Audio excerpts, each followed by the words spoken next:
Olá, queridos irmãos, queridos amigos do Caminho do Evangelho. Saudade de nos encontrarmos, na nossa casa espírita. Aliás, todos nós sentimos saudades da nossa casa espírita, saudade do convívio, de rever os amigos, de conversar, saudade da casa espírita mesmo, de entrar ali por aquele belo corredor dessa casa tão bela, tão organizada, tão iluminada como é o Caminho do Evangelho, nos encontrarmos lá no salão, ouvirmos as palestras, conversarmos, recebermos o passe magnético, sairmos, conversarmos mais com os amigos, nos grupos de estudos, encontros nos grupos de estudos também, a saída parada ali naquela belíssima livraria do Caminho do Evangelho. Saudades que todos temos, desses benefícios, do encontro com os nossos amigos espirituais, os nossos irmãos maiores que nos precederam na jornada evolutiva, que estão sempre presentes na casa espírita para nos amparar, nos inspirar, nos ensinar.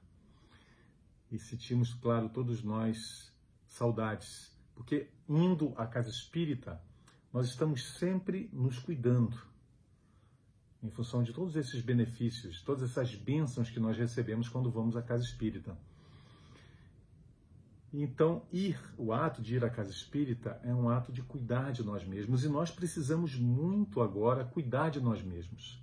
Estamos todos vivendo um momento muito difícil no nosso planeta, muito complexo, de muita luta, que exige muito de nós, e nós precisamos, nesses momentos, nos cuidar mais ainda. Como quando nós estamos saudáveis, nós temos um comportamento, e quando adoecemos do nosso corpo físico, temos um outro comportamento. Precisamos olhar mais para a nossa saúde, nos cuidar mais, buscar os médicos, os psicólogos, os psiquiatras, para nos trazerem e nos falarem também da nossa saúde mental, de nossa saúde emocional. Então nós buscamos seguir as orientações de forma disciplinada, o medicamento, o repouso, o alimento. Nesses momentos de dificuldade, nós precisamos realmente nos cuidar mais. Nós precisamos olhar mais para nós mesmos. E nessa dificuldade, especialmente que nós estamos passando, que não é apenas, embora diante das aflições nós consigamos muitas vezes olhar tão somente para as nossas dificuldades, mas não é exatamente uma prova individual, é também uma prova coletiva. E nós, muitas vezes, até esquecemos de que essa pandemia não é apenas expiação. Porque muitas vezes nós esquecemos, em sabendo que o nosso planeta é um planeta de provas e expiações, nós esquecemos de que o nosso planeta é um planeta de provas também, não apenas de expiações. E então nós acreditamos que tudo que nos aconteça seja castigo de Deus, de que nós estamos expiando as dificuldades pelas quais nós estejamos passando. Mas Kardec nos diz, no capítulo 5 do nosso Evangelho segundo o Espiritismo, que toda expiação é também uma prova, mas nem toda prova é uma expiação. Então, se muitas vezes, para muito de nós, e em função da inferioridade ainda do nosso planeta, a pandemia se constitua sim numa expiação, para muitos outros pode ser apenas uma prova. E nós precisamos estar preparados para essa prova. Precisamos entender, acima de tudo e primeiramente, de que se trata essa prova. Precisamos olhar para Deus, precisamos conversar com Jesus, assim como fez o apóstolo dos gentios, quando do camelo caiu e olhando nos olhos do Cristo, perguntou: Senhor, o que queres de mim?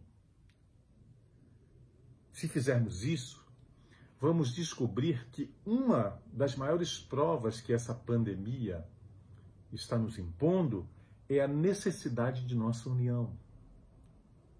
Porque se sabemos que ninguém é feliz na infelicidade do outro, também vamos perceber que que não conseguimos vencer sozinhos uma dificuldade dessa magnitude. Nós precisamos uns dos outros.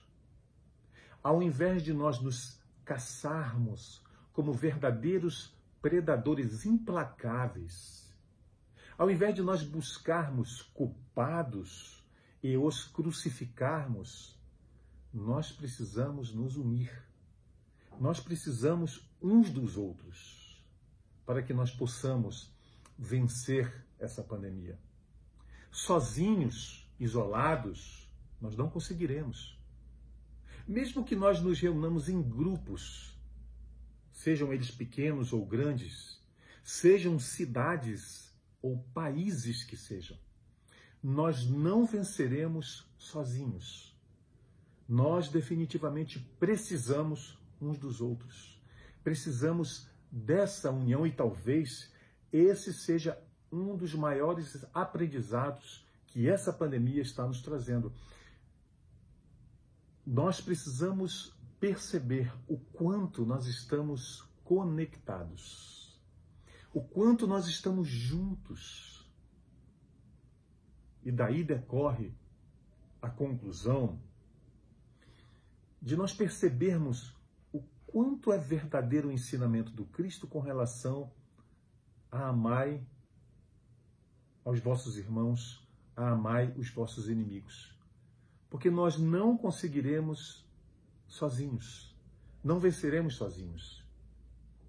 É como se nós imaginássemos que apenas diante de um corpo adoecido, que apenas uma célula conseguisse se curar sozinha de uma enfermidade que atingisse o corpo inteiro.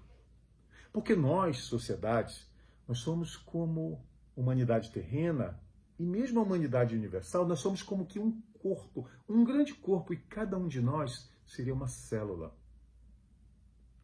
Então, acreditar que nós poderíamos vencer sozinhos, ou que nós acreditássemos que poderíamos vencer com um pequeno grupo, uma cidade ou um país, em detrimento dos outros, esquecendo dos outros, seria acreditar que um corpo físico pudesse se recuperar célula sozinha, ou que um corpo físico adoecido pudesse prescindir, desprezar outros órgãos, acreditando que apenas um órgão conseguiria se manter saudável diante de uma doença que atacasse o corpo físico. Não, nós estamos todos juntos e precisamos juntos, unindo as nossas forças, não nos destruindo, não nos atacando, não nos crucificando, não buscando culpados, mesmo aqueles que nós classificamos como os criadores do vírus, da pandemia,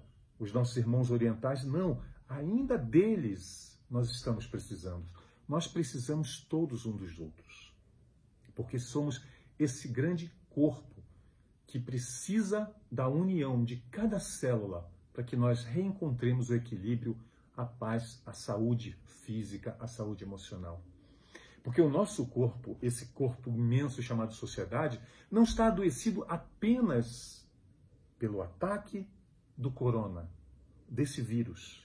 Porque em função desse ataque, desse vírus, nós vemos claramente disseminada na nossa sociedade várias outras doenças, vários outros vírus, metaforicamente falando, se espalham, por assim dizer, nas entranhas da nossa sociedade, em função do adoecimento do nosso corpo físico pelo ataque do vírus, da doença, da Covid. Então nós vemos o vírus da tristeza, do desespero, do medo, da angústia, do egoísmo, do desespero mesmo.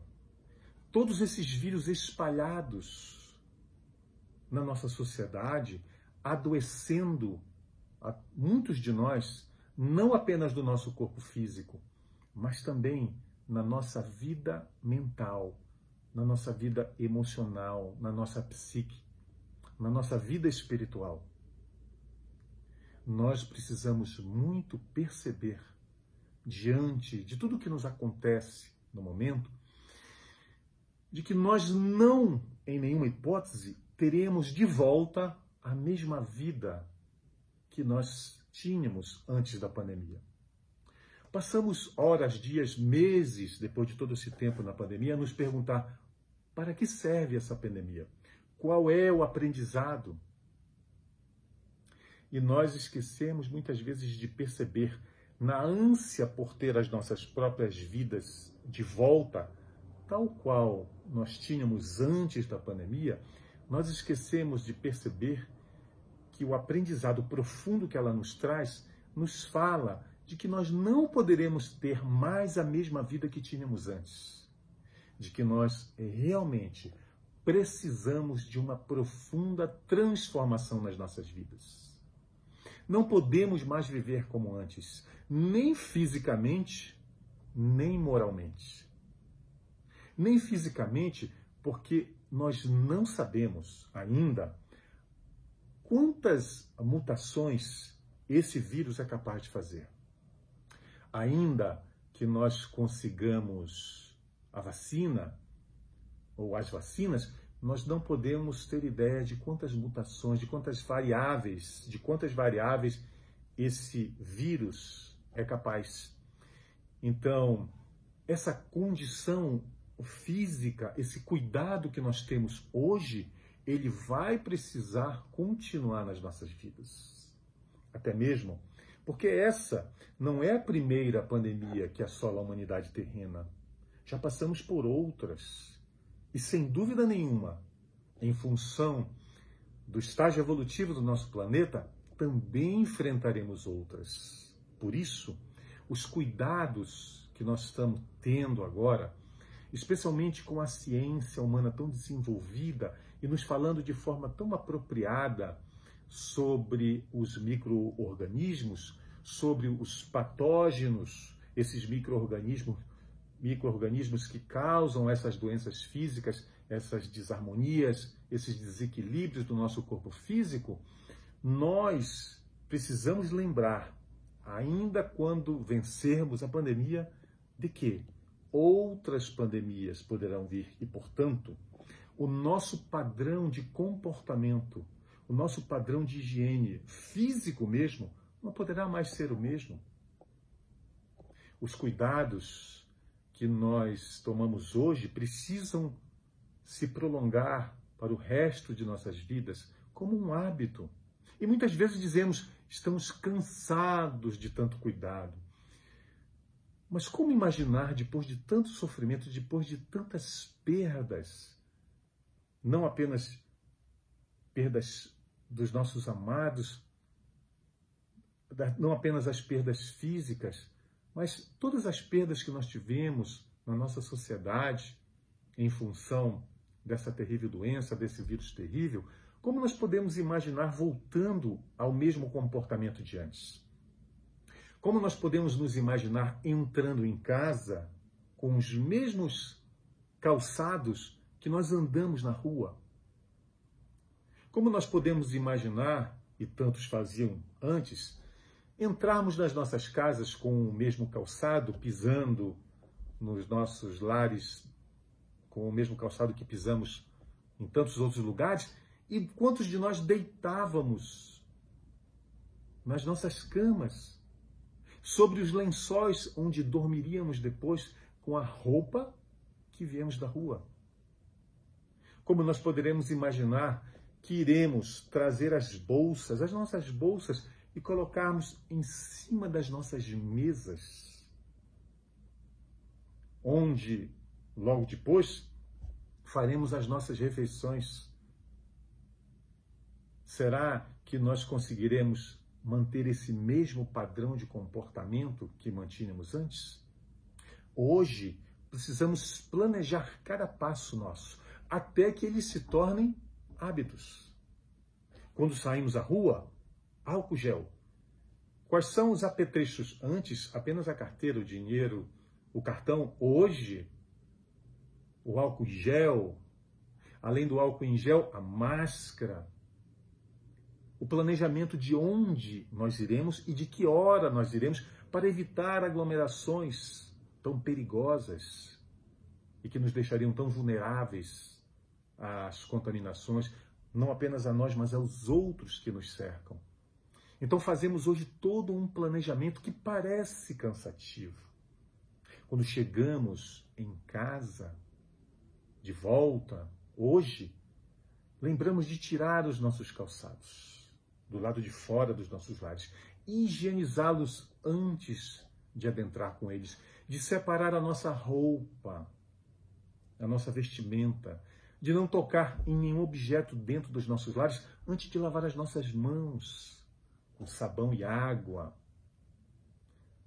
de, ao chegar em casa, tirando a máscara, colocá-la no lugar adequado para que ela seja imediatamente lavada e buscar o banho do nosso corpo físico, o isolamento da roupa que nós viemos da rua. Tudo isso parece tão cansativo, mas é apenas questão de hábito. E nós não conseguiremos mais viver de outra forma senão dessa, não apenas fisicamente, mas moralmente.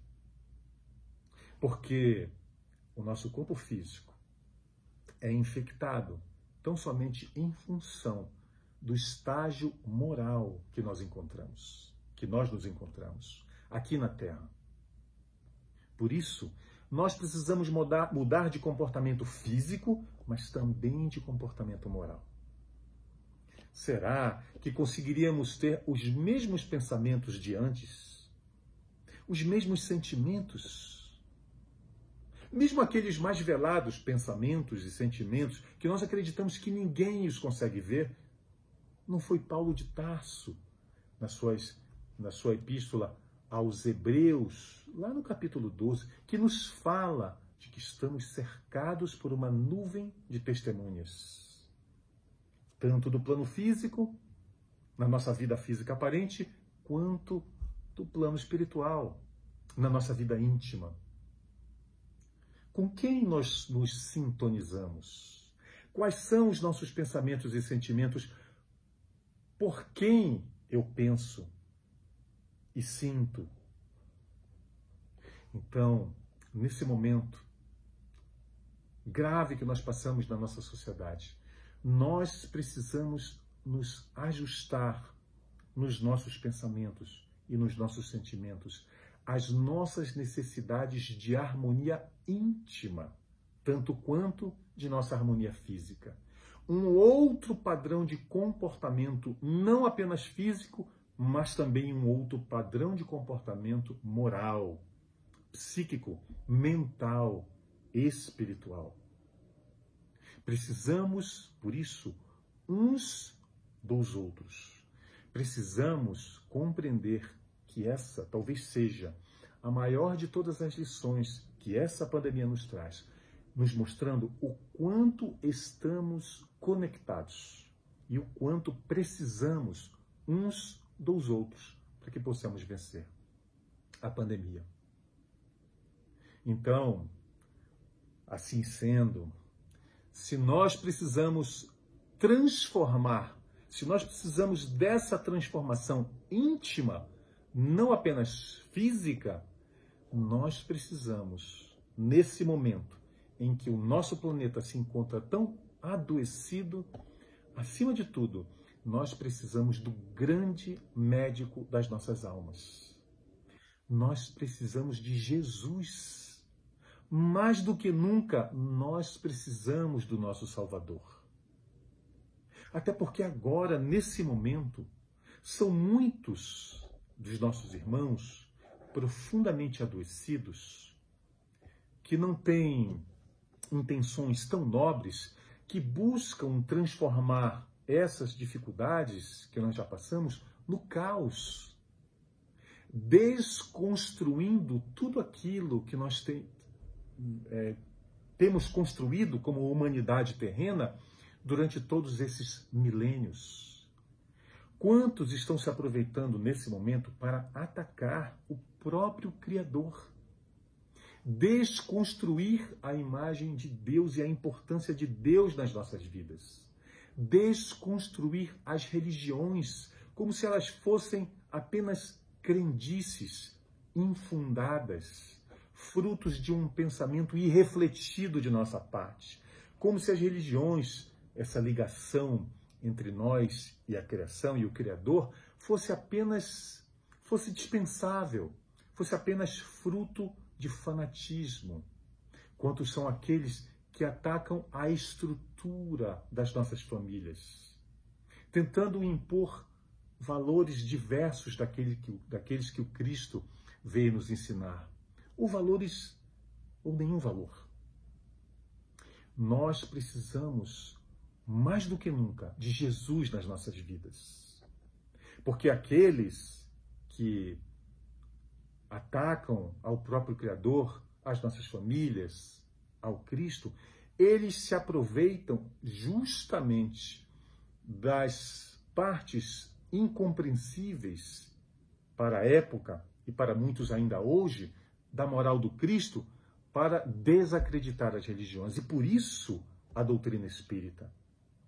Por isso a vinda da doutrina espírita, esse Consolador que nos foi prometido pelo Cristo, para também, além do profundo consolo que ela nos proporciona, falando da pré-existência e da resistência da nossa alma, mas foi a doutrina espírita que veio clarear aqueles pontos onde ainda não compreendíamos da moral do Cristo, nos proporcionando a construção de uma fé verdadeira, de uma fé raciocinada no âmago do nosso ser, no fundo dos nossos corações.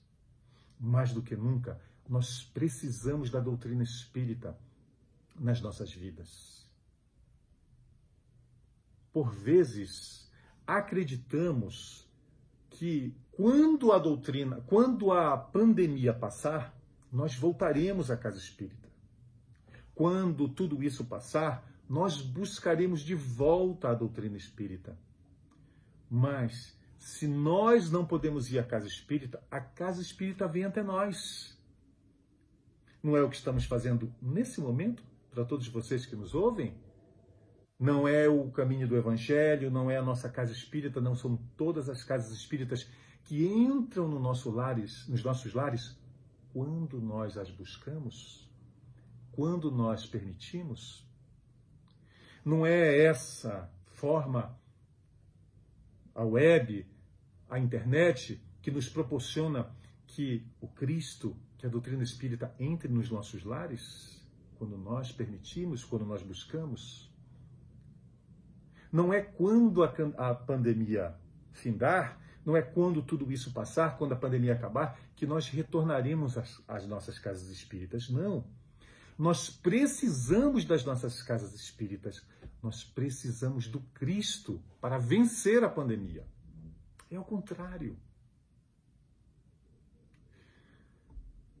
No momento em que passamos, não são poucas as pessoas que nós atendemos, não doentes apenas fisicamente, em função da pandemia, em função do vírus, mas com doenças emocionais, psíquicas, espirituais, graves.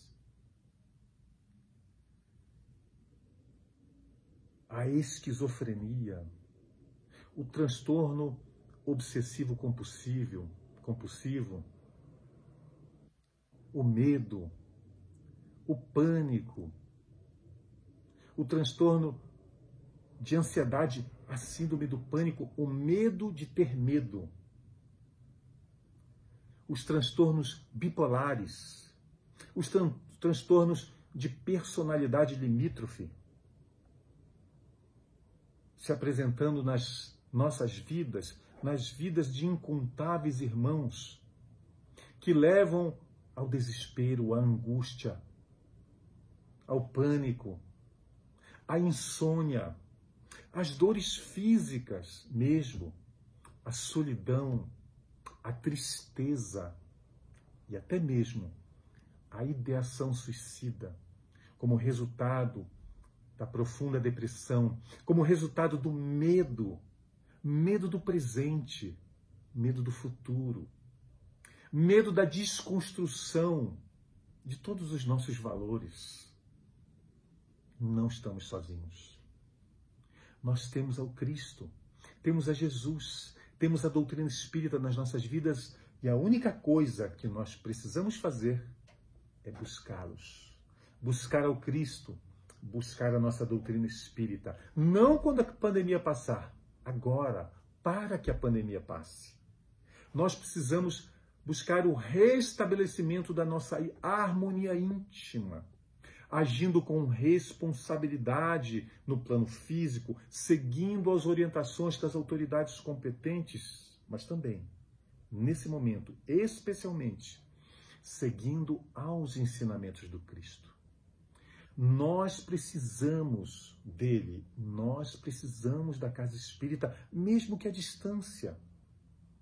A cada evangelho no lar realizado, quando nós colocamos a água fluidificada à nossa mesa e nos reunimos em nome do nosso Salvador, nós recebemos a visita daqueles espíritos abnegados que dirigem as nossas casas espíritas, que vão nos socorrer nos nossos lares, que vão nos inspirar ao bem, à fé, à tranquilidade, à harmonia, que vão depositar dentro das nossas águas o medicamento salutar que nos ajuda a harmonizar novamente a nossa alma, ao nosso espírito. Nós não estamos sozinhos. Nós precisamos buscar ao Cristo. Nós precisamos buscar a nossa casa espírita. Através das palestras, dos grupos de estudo, através da leitura edificante. Porque, se precisamos passar nesse momento mais tempo nos nossos lares, e isso é uma bênção, por que passar diante do vazio de pensamentos nefastos, destruidores?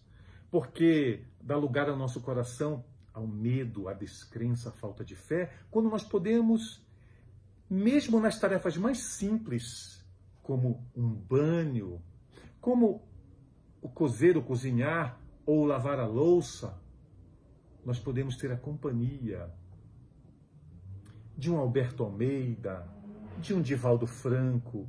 Por que não ter a companhia desses enviados do Cristo a nos ensinar, para que nós possamos refletir mais e mais sobre os ensinamentos do Cristo, sobre a nossa doutrina espírita, nos sintonizando assim com as esferas de vida superior.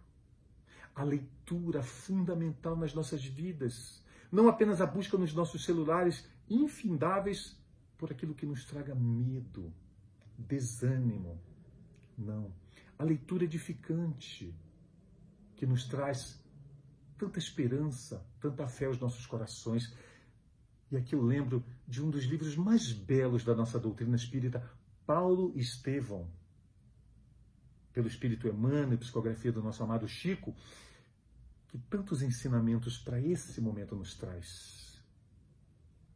E eu lembro especialmente de uma passagem, já no primeiro capítulo dessa obra, Paulo Estevão,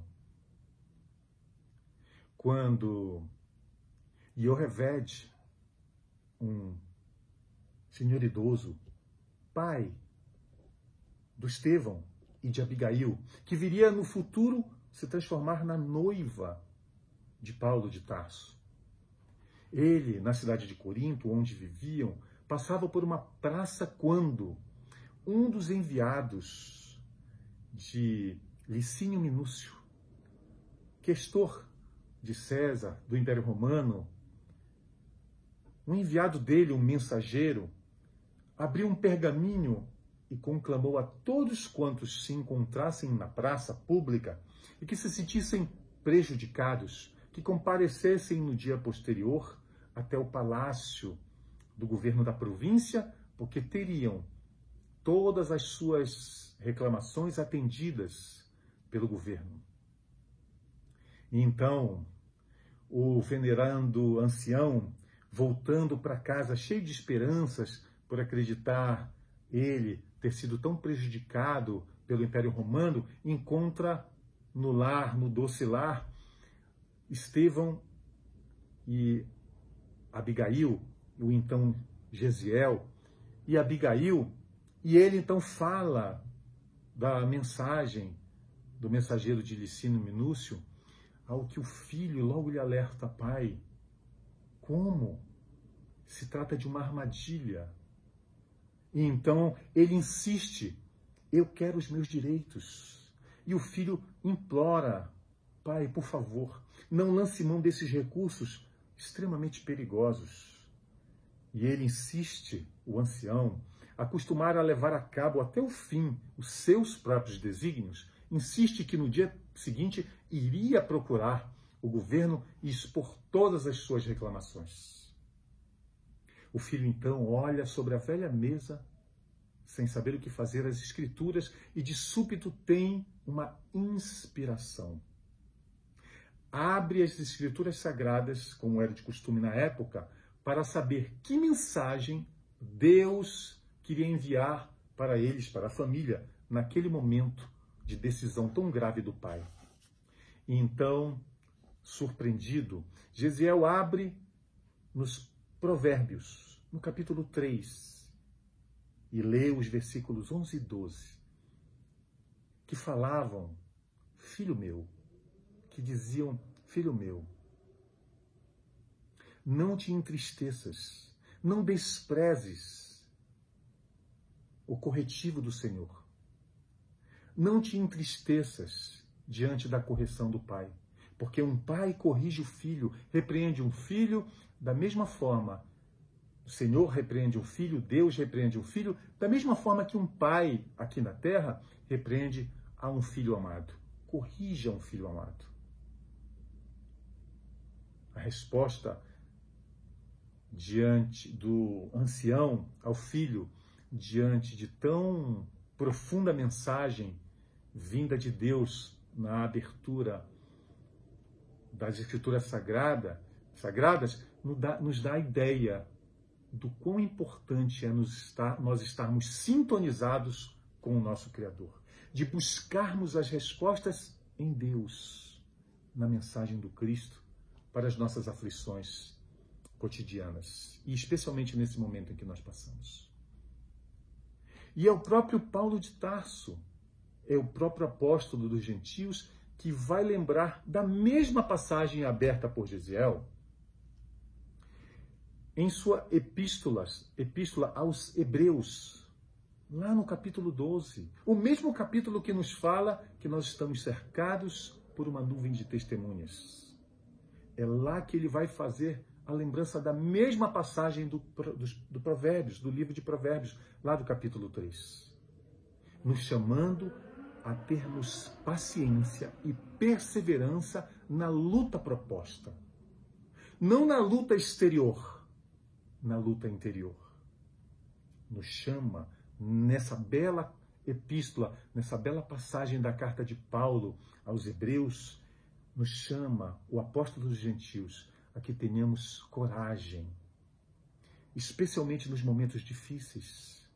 Ele nos lembra que foi o próprio Cristo, o Messias, o enviado, o nosso Salvador, que mesmo no momento extremo da cruz, preferiu superar a injustiça dos homens e ficar com a justiça do Pai.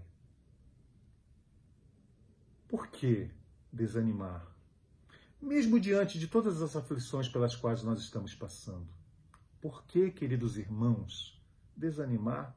Se foi o próprio Cristo, se foi o próprio Salvador que nos deu o exemplo até o fim. Busquemos então a Jesus, agora mais do que nunca. Busquemos a nossa transformação interior, não apenas a exterior. Busquemos a nossa doutrina espírita.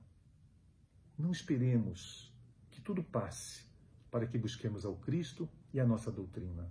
Busquemos a Jesus, o grande médico das nossas almas, e a nossa doutrina, a nossa veneranda doutrina espírita, para que tudo passe.